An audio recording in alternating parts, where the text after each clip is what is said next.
Allow me to introduce you guys to the best perimeter defender in the NBA. 8 seconds, 7.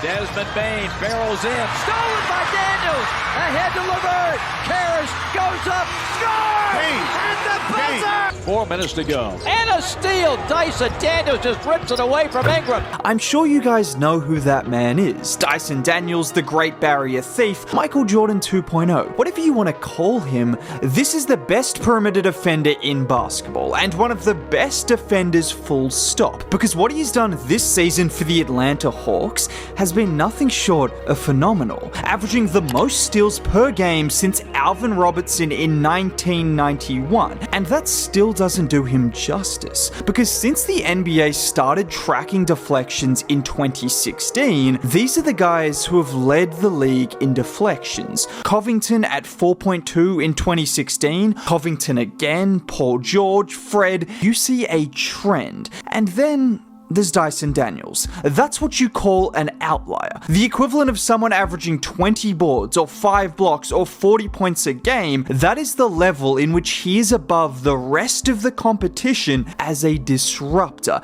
And you want to hear the craziest part about all of this? The Atlanta Hawks received 2 first-round picks in addition to Dyson Daniels for Dejounte Murray. The Hawks should have never gotten away with this, because whilst everyone will remember this season for the Luka Doncic trade, Atlanta quietly traded for a 23-year-old DPOY caliber two-way player alongside 2 first-round picks for Dejounte Murray, who is okay, I guess, but he's not Dyson Daniels. And that's because no one is Dyson Daniels on the defensive end of the floor. I mean, what better example than a game-winning steal? Watch here with Dyson chasing Bane around the Wells screen. Once Bane goes to drive, look at Dice go low, poking the ball away with his left hand, and then the composure to look ahead, finding a streaking LeVert who lays it in. Well, look at him this time with Reeves casually bringing the ball up the floor, and that right there is a problem, because you can't do anything casually on offense against Dyson as he picks Reeves' pocket before going down the other end and finishing. Or how about a play like this, which is genuinely insane? Watch Daniels initially guarding Edwards in the corner. He sees Conley penetrate, and with Randall in the dunker's spot, look at him slide over, but watch how quickly he swipes that ball out of Randall's hand. And this one is just more genius from Dyson again, where he initially slides over to put a body on Zoo in the paint, but the moment he recognizes Kawhi looking at Dunn in the corner, he spins around and then with one hand manages to catch the pass before tiptoeing the baseline and keeping it in bounds. This is what you get with Dyson Daniels. You get the combination of on-ball defense, in which he can use his strength, his length, and his quickness to stay in front of guards, either forcing them into difficult shots or forcing them to pass the ball, which you also get the elite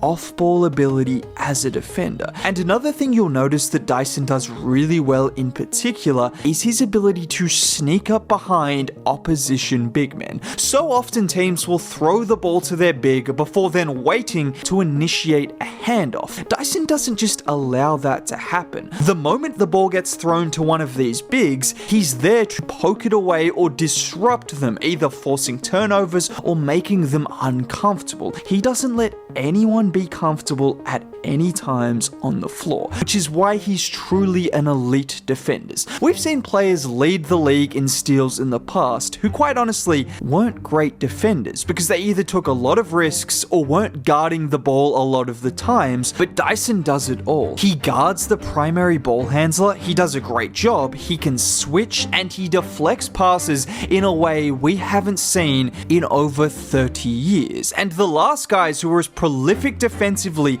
at the guard position as Dyson both won DPOYs, Michael Jordan and Alvin Robertson. This is not just a good defender, this is a special defender you are watching who is only getting better. And I think that's the craziest part about this season from Dyson. When he started the season off getting 5 and 6 steal games regularly, it was amazing, but I think we all assumed he would eventually slow down as teams got more and more aware aware of his defensive ability. But every single night you watch him play or you check the box score, and it's another 3 or 4 steals every single time. And alongside the improvements that Zachary Risacher is making, plus the return of Jalen Johnson, this is a team that has the infrastructure to be elite defensively over the next few years. But just moving away from the defense for a bit, one thing I just don't hear enough people talk about with Dyson Daniels is the offense. Ever since he entered the league, Dyson was already an elite perimeter defender. People didn't see that because he played limited minutes on the Pelicans, and that's fine. I'm not expecting everyone to watch the 8th man on New Orleans, but this defense has always been there. Despite him clearly getting better, the question mark over Dyson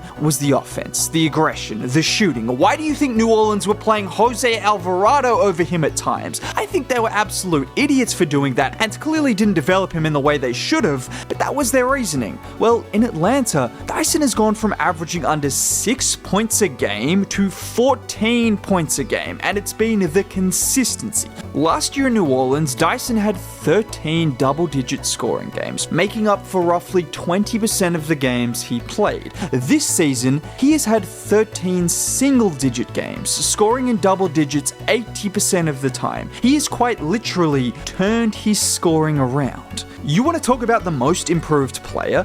That is a most improved player. And don't get me started on that, because I'm a huge Cade Cunningham fan, but if a guy who has averaged an extra 2 points per game as a #1 pick wins MIP over a guy like Dyson, I'm not even going to talk about that. And one thing you'll notice offensively with Dyson is his floater. He might not have the prettiest offensive game, he won't cross you over 6 times and then hit step back jumpers, but he's 6'8" with strength and the ability to get downhill, which means he can get to good spots on the floor, and from there, all he needs is the ability to finish with either hand on push shots or layups, which he's been doing really well. I often heard people talk about how he had no offensive game or he was just a defensive player whilst in New Orleans. That has never been true. The skill and talent offensively has been there. Now we are seeing a confident Dyson Daniels, and I think he's still only scratching the surface of what he could be offensively with his handle, his size, his finishing ability, his touch in the paint. Just look at him here getting pressed by LaMelo Ball. Dyson stops, sets him up like he's going to use the tray screen before crossing back left and then getting to that spot that he loves so much with that floater. I mean, in this game against Charlotte, he had 4 floaters alone. Not to mention he has point guard like skills. I think he's better as a 2 guard, but in 5 games without Trae Young this season, he's averaging 18 points and 5 assists. I just wouldn't put a ceiling on his offensive game just yet, because realistically, this is his first proper season in the NBA as an offensive player